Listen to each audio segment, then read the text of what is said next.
Hello, America and Washington. This is Ray Gilbride with WeSpeak.com. Today we're going to be talking about Seattle, Washington, but more specifically, a story that's unfolding in the Capitol Hill area of Seattle, Washington. Now, this once was a very nice place to be, clean streets, shops, a place where people could have fun, enjoy, and meet. But now it looks like a Hollywood movie set. It has been taken over, literally. 6 blocks of Seattle, Washington have been taken over and is held hostage by people with guns. This is not a movie, this is reality here in America. The Capitol Hill neighborhood was taken over by protesters, and most of them were made up of Black Lives Matter and Antifa, the same group that the president recently said are domestic terrorists.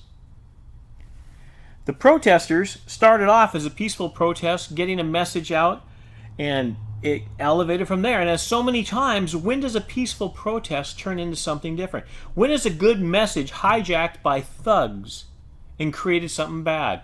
And that's what's happened. The peaceful message has long since passed. And now the pressure cooker is boiling. Things are happening. People have to show ID to citizens with guns just to go in and out of their own homes and things like that. This is just nonsense and needs to come to stop before people get hurt. We have pictures that were given us today that talks about just this kind of thing. What could happen when you put this kind of pressure and allow this kind of lawlessness to continue? Things are going to happen.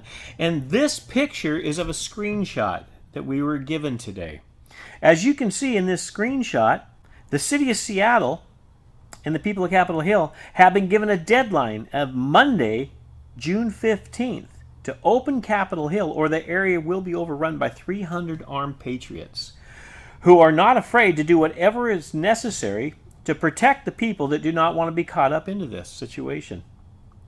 Now, we have no way to tell if this is really going to happen or if this was just a screenshot that was shared with us to see the kind of stuff people are talking about out there. But that is the point. As this happens and as this pressure builds, you have people on both sides armed and ready to defend a point. This could be a catastrophic situation on American soil, an armed conflict between people in a city in the United States. How do you come to this point? How do we come to this point where law enforcement, duly sworn law enforcement officers walk off and abandon an area because the mayor says you guys just need to leave? It's just I don't get my head wrapped around this. But I do know it has to end before somebody gets hurt. And as you saw in that text, it was a pretty clear message that some people are talking about coming up here, and we don't want this to happen. We want these people just to go home, to stop this nonsense. Now, we did also get some information. People in the area have identified the leader as Raz Simone. His real name is Solomon Samuel Simone, as seen in the picture.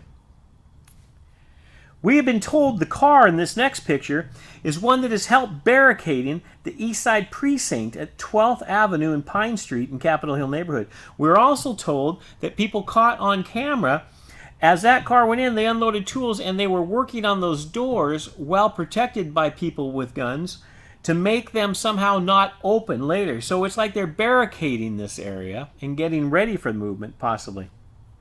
So again, at what point does a peaceful protest turn into mob rule? At what point does a message get hijacked by thugs? I think that point has long since passed, and this situation needs to come to a point. We call on the protesters to stop and go home while they still can. You've got the message out there. You've totally destroyed a message that started as a peaceful protest and turned it into something that's not. What do you think is going to happen, and what do you think this is going to end like? We call on you to stop and go home.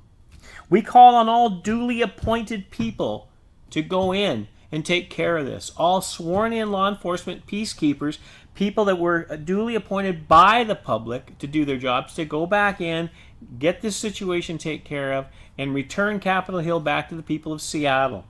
We ask this before anything happens that they can't wheel back. We'll be following this story as it unfolds, and we just wanted to bring out this idea that this text was given to us and it shows just the kind of thing that could be happening. And this is just the kind of thing we don't want to have happen.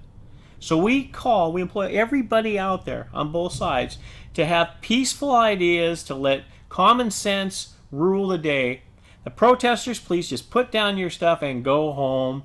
The people that were going to come over and clash with these people, stand down, let them leave, and let's just put this country back together. We got a lot of big problems coming up and a lot of things to fix. And making this one even worse is not the answer. So before something does happen that can cause pain to everybody, again, we ask everybody just to go home. Let it be over. From Ray Gilbride at WeSpeak.com, have a great day and be kind to the ones around you.